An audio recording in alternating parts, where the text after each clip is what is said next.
관계에서 나만 손해보는 느낌 극복법. 나만 손해보는 것 같아. 많은 사람들이 인간관계에서 한 번쯤 느껴본 감정입니다. 친구, 연인, 직장 동료와의 관계에서 내가 더 많이 주고, 더 많이 배려하고, 더 많이 양보하는 것 같은 느낌이 들 때가 있습니다. 이런 감정이 지속되면 관계에 대한 피로감과 원망이 쌓이게 되고 결국 소중한 관계까지 망가질 수 있습니다.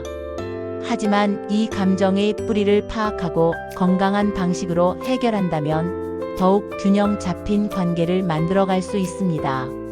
무엇보다 중요한 것은 이런 감정이 생기는 이유를 이해하는 것부터 시작하는 것입니다. 왜 이런 감정이 생길까? 나만 손해보는 느낌이 생기는 가장 큰 원인은 과도한 자기희생 패턴입니다. 사랑이나 인정받고 싶은 마음에 자신의 욕구를 뒤로하고 상대방을 우선시하는 습관이 굳어진 것입니다. 처음엔 기꺼이 했던 일이지만 시간이 지나면서 내가 이렇게까지 해야 하나? 라는 생각이 들기 시작합니다. 또 다른 원인은 경계선의 부재입니다. 자신의 한계를 명확히 설정하지 못해 상대방의 요구를 무조건 들어주는 경우가 많습니다. 아니오라고 말하기 어려워하는 성향이 이런 상황을 만들어냅니다. 상대방도 처음엔 고마워하지만 시간이 지나면 당연하게 여기게 되고 이때 불균형이 심화됩니다. 상대방과의 기대치 불일치도 중요한 요인입니다. 내가 생각하는 관계의 모습과 상대방이 생각하는 관계의 모습이 다를 때 이런 감정이 생깁니다. 서로의 기대와 가치관을 충분히 소통하지 않았기 때문에 발생하는 문제입니다. 완벽주의적 성향을 가진 사람들도 모든 관계를 완벽하게 유지하려고 노력하다 보니 갈등을 피하고자 자신이 더 많이 양보하게 되는 경우가 많습니다. 현실을 객관적으로 바라보기. 이런 감정을 극복하기 위한 첫 번째 단계는 현실을 객관적으로 점검해 보는 것입니다. 나의 기여도를 객관적으로 평가해 보세요.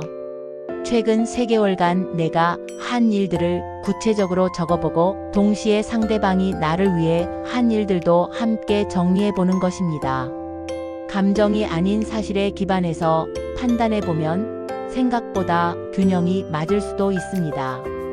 때로는 내가 더 손해본다는 느낌이 실제 상황과 다를 수 있습니다.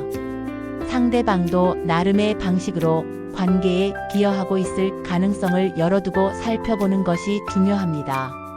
예를 들어, 내가 물질적으로 더 많이 주고 있다고 느낄 때 상대방은 정서적 지지나 시간을 더 많이 주고 있을 수 있습니다. 건강한 경계선 세우기. 두 번째 단계는 건강한 경계선을 세우는 것입니다. 아니오라고 말하는 연습을 해야 합니다. 작은 것부터 시작해 보세요. 오늘은 바빠서 도와드리기 어려울 것 같아요 라고 말하는 것부터 시작하는 것입니다. 거절할 때는 구체적인 대안을 제시하거나 언제라면 가능한지 알려주면 더 좋습니다.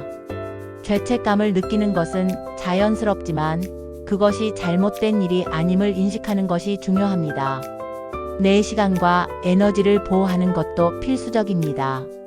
하루 중 나만의 시간을 반드시 확보하고 내가 정말 중요하게 생각하는 가치와 목표를 명확히 해야 합니다.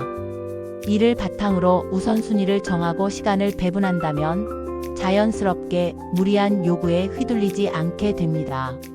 소통을 통한 관계 재정립. 세 번째 단계는 소통을 통한 관계 재정립입니다. 솔직한 대화를 시도해 보세요. 요즘 우리 관계에서 조금 불균형을 느끼고 있어. 서로 어떤 기대를 하고 있는지 이야기해 볼 수 있을까? 라고 비난하지 않고 내 감정을 표현하며 대화를 시작해 보는 것입니다. 이때 상대방의 입장도 충분히 들어야 합니다. 내가 느끼는 것과 상대방이 느끼는 것이 다를 수 있기 때문입니다. 상대방도 나름대로 관계에 기여하고 있다고 생각할 수 있어요. 이런 대화를 통해 서로의 기대치를 조율하고 역할 분담을 명확히 하며 정기적인 관계 점검 시간을 갖는다면 더욱 건강한 관계로 발전할 수 있습니다. 자기 가치 재확인하기. 네 번째 단계는 자기 가치를 재확인하는 것입니다. 관계에서 내가 기여하는 것들의 가치를 스스로 인정해야 합니다. 당신의 배려, 시간, 노력은 충분히 소중한 것입니다. 이를 당연하게 여기거나 과소평가하지 마세요. 자존감을 키우는 것도 중요합니다. 나 혼자만의 취미나 관심사를 개발하고 다양한 사람들과의 관계를 맺으며 자기 개발이나 성장에 시간을 투자한다면 관계에서의 의존도를 줄일 수 있습니다. 내가 충분히 가치 있는 사람이라는 것을 스스로 인정할 때 다른 사람들도 나를 더욱 소중히 여기게 됩니다. 관계 유형별 접근법. 연인 관계에서는 데이트 비용, 시간 배분, 감정적 지지 등을 균형 있게 나누어 가져야 합니다. 사랑한다면 당연히 해야 한다는 식의 사고에서 벗어나고 서로의 사랑 언어를 이해하고 존중하는 것이 중요합니다. 사랑은 희생이 아니라 상호 존중과 배려에서 시작됩니다. 친구 관계에서는 일방적으로 연락하거나 만나자고 제안하는 패턴을 점검해 봐야 합니다. 상대방도 관계 유지에 적극적으로 참여하도록 기다려보는 것도 필요합니다. 진정한 친구라면 당신의 솔직한 마음을 이해할 것입니다. 직장 관계에서는 업무 분담을 명확히 하고 과도한 업무 떠안기를 피해야 합니다. 동료의 부탁을 무조건 들어주지 말고 내 업무 우선순위를 고려해서 결정하세요. 필요하다면 상사와 상의하여 업무량 조정을 요청하는 것도 좋은 방법입니다. 주의해야 할 점들. 이 과정에서 주의해야 할 점들이 있습니다. 나만 손해본다는 느낌 때문에 갑자기 모든 것을 중단하거나 관계를 끊는 극단적 대응은 피해야 합니다. 또한 내가 10개를 해줬으니 너도 10개를 해줘야 해식의 점수. 매기기나 계산적 접근은 관계를 더욱 악화시킬 수 있습니다. 지속적으로 자신을 희생자로만 여기는 피해자 의식도 경계해야 할 부분입니다. 장기적인 실천 방안.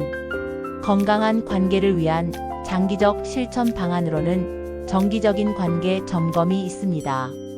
월 1회 정도 나와 중요한 사람들과의 관계를 점검해보고 서로에게 고마운 점과 아쉬운 점을 나누며 개선 방안을 함께 모색해보세요.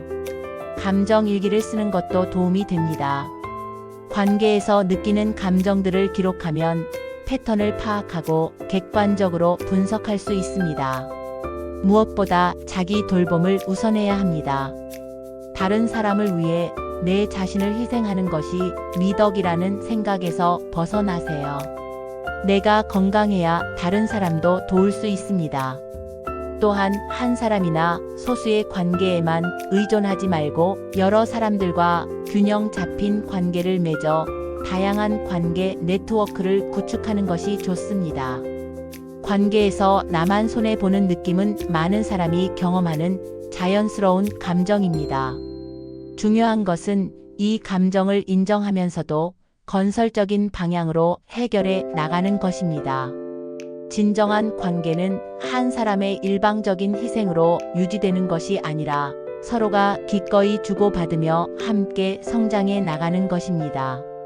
당신의 시간과 에너지, 감정은 충분히 소중하며 이를 존중받을 권리가 있습니다.